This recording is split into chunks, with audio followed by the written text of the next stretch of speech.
चींटी की मेहनत। एक बार की बात है, एक टिड्डी थी जो कि एक लापरवाह जीवन जी रही थी। वो अपना सारा समय धूप में बैठ के आनंद लेने में बिताती थी। जब मन होता खाती, जब मन होता सोती। उसके पास दुनिया में करने के लिए कोई काम नहीं था सिवाय आराम के। एक दिन ऐसे ही वह धूप में बैठ के आराम कर रही थी तो उसने एक चींटी को एक छोटे से रोटी के टुकड़े खींचने की कोशिश करते हुए देखा। टिड्डी ने पूछा, हे चींटी, क्या कर रहे हो?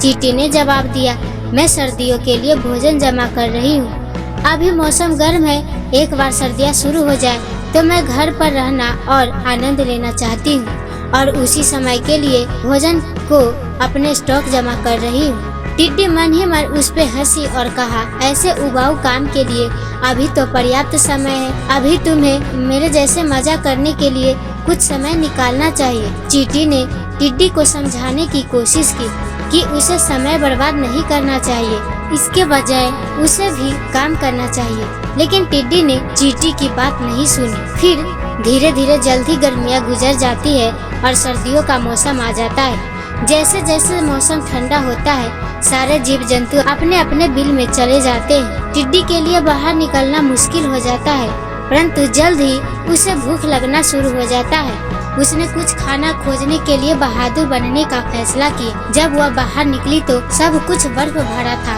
और उसको खाने के लिए कुछ भी नहीं मिल सका। वह हर रोज भोजन की खोज करती रही, लेकिन कुछ भी नहीं मिल सका।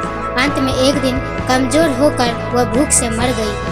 वही दूसरी तरफ चींटी अपनी कमजोरी और अपनी ताकत जानती थी, समय की परवाह भी थी।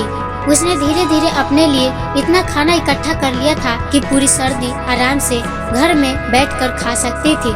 चींटी ने न केवल समझदारी से अपने लिए भोजन इकट्ठा किया, बल्कि उसको देख देख के अन्य चींटियां भी कड़ी मेहनत करके अपने लिए भोजन इकट्ठा कर चुकी थी। हमारे साथ भी तो अक्सर यही होता है दोस्तों। जब सब ठीक होता है तो हम बस आराम में लगे होते हैं। हमें भी आगे का सोचकर अपने आज में भी थोड़ा थोड़ा ही सही मेहनत करना चाहिए, आगे जाकर हम अपना ख्याल रख सके। दोस्तों, ये कहानी आपको कैसी लगी कमेंट करके जरूर बताएं और मेरे चैनल से जुड़े रहने के लिए मेरे चैनल को सब्सक्राइब और लाइक से जरूर करें।